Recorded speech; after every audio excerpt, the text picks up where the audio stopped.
affiche fièrement la couleur. À quelques semaines de la cérémonie d'ouverture, toute la ville est au diapason pour accueillir les Jeux Olympiques. This is London's invitation to the world.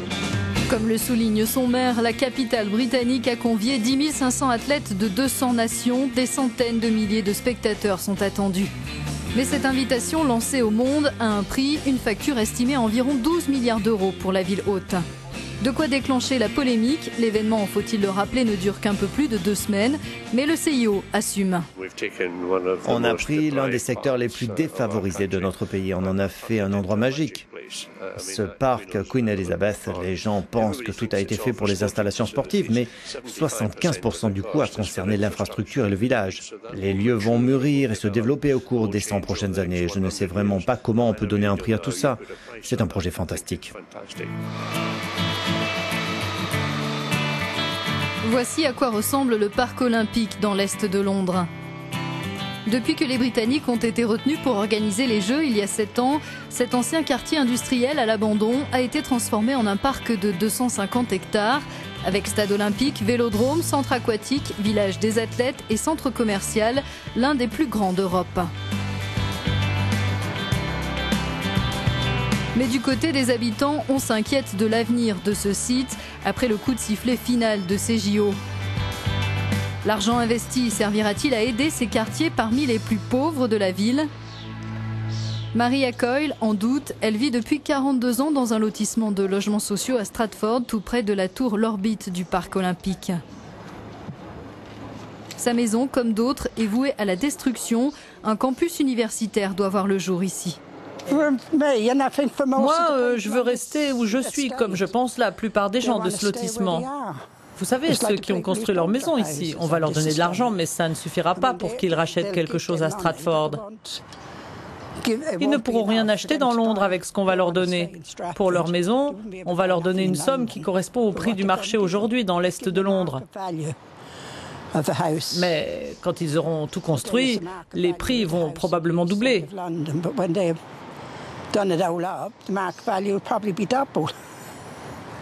Personne n'aura les moyens de rester. Les organisateurs assurent que tous ces investissements vont régénérer ces quartiers, en proie à un chômage élevé, à une forte criminalité et en manque d'infrastructures. De nombreux résidents se sont déjà vus proposer un autre logement. Certains attendent toujours de savoir quand ils devront déménager. C'est le cas de Joan Shield. Elle regrette la fin d'une communauté qui a mis plusieurs générations à se construire.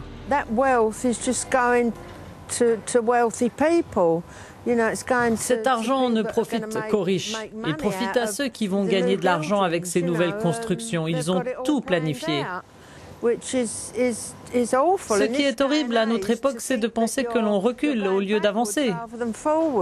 Vous savez, c'est comme retourner au temps où dans l'est de Londres, on faisait travailler les pauvres pour une bouchée de pain. Ils expulsent les pauvres simplement parce qu'eux sont riches. C'est toujours la même chose. L'ambiance est morose dans le pub d'Emma Clark et de son père. Si pendant le chantier du parc olympique, les lieux ne désemplissaient pas, aujourd'hui, les ouvriers chargés de sa construction ont disparu. Autre coup dur, la route qui mène au parc est fermée. Et malgré l'espoir d'un regain d'activité à la fin des Jeux lors du démontage des installations sportives, Emma est peu enthousiaste. Je ne le suis pas vraiment. Je suppose que je le serais plus si je pouvais y aller et assister aux compétitions. Mais je n'ai même pas pu essayer d'avoir un billet. Je ne savais même pas comment m'y prendre. Je ne suis pas très enthousiaste, pour être honnête, et je ne crois pas que beaucoup de monde le soit. Pour les gens qui participent à l'événement, c'est différent et c'est une très bonne opportunité pour faire venir beaucoup de monde à Londres. Mais pour moi, personnellement, je travaille à côté. C'est tout. C'est comme ça que je vois les choses. Ces dernières décennies, le coût des Jeux a de plus en plus suscité la controverse.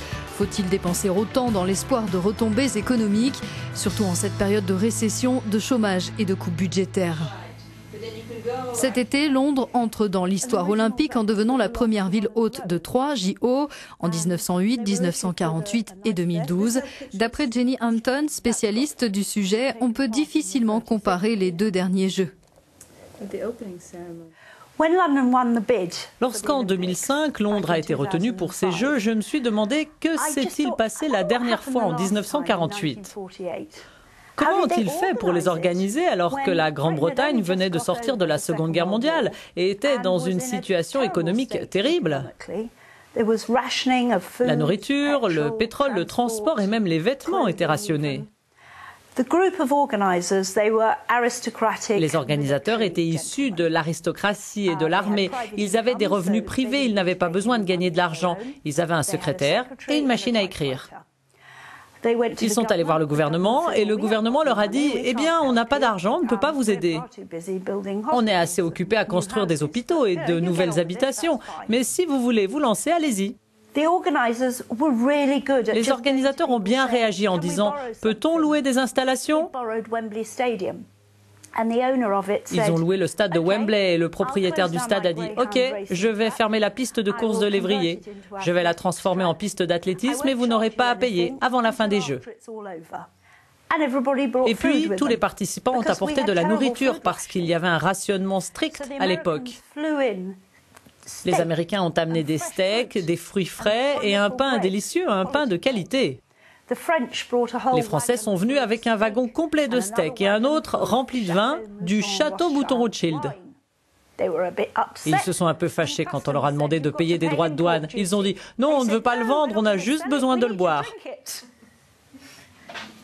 Les Jeux de 1948 restent gravés dans leur mémoire. John Parlett et Dorothy Manley les ont disputés sous les couleurs de la Grande-Bretagne. Il y a 64 ans, les choses étaient bien différentes. La facture n'avait atteint que 22 millions d'euros. Les comptes avaient même été légèrement bénéficiaires. Et puis, il n'y avait pas la même frénésie médiatique. La presse était restreinte, l'impression était limitée, les journaux ne faisaient que 8 pages et ils avaient d'autres choses à raconter. Le système de santé nationale venait juste d'être mis en place dans le pays. C'était l'époque du pont aérien à Berlin. Les Russes avaient établi un blocus de Berlin. Il y avait le problème en Palestine et donc il y avait beaucoup d'informations dans les journaux. Alors, ils n'ont parlé des Jeux qu'à l'approche de leur ouverture. Ils en ont parlé seulement une semaine ou deux avant en disant que l'enthousiasme était là et que des gens venaient pour assister aux compétitions.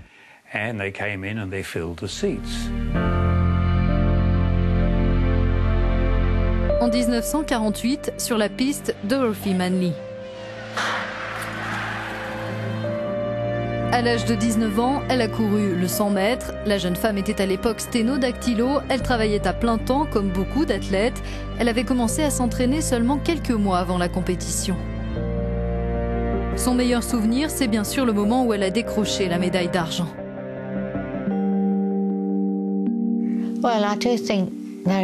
Eh bien, je pense qu'ils vont trop loin avec l'argent colossal qu'ils sont en train de dépenser, en particulier pour la cérémonie d'ouverture. On n'a pas besoin de ça. Je pense que ça n'a pas beaucoup à voir avec ce que les Jeux sont supposés mettre en avant. De nos jours, il n'y a que la victoire qui compte. Seule la médaille d'or a de l'importance. Mais pour moi, c'est le fait de participer qui est essentiel. C'était l'idée de départ du baron de Coubertin. Non pas la victoire, mais le fait de participer. L'esprit de ces Jeux, toujours plus gros, toujours plus beau, serait-il corrompu par l'argent? Certains plaident en tout cas pour que l'événement redevienne plus modeste.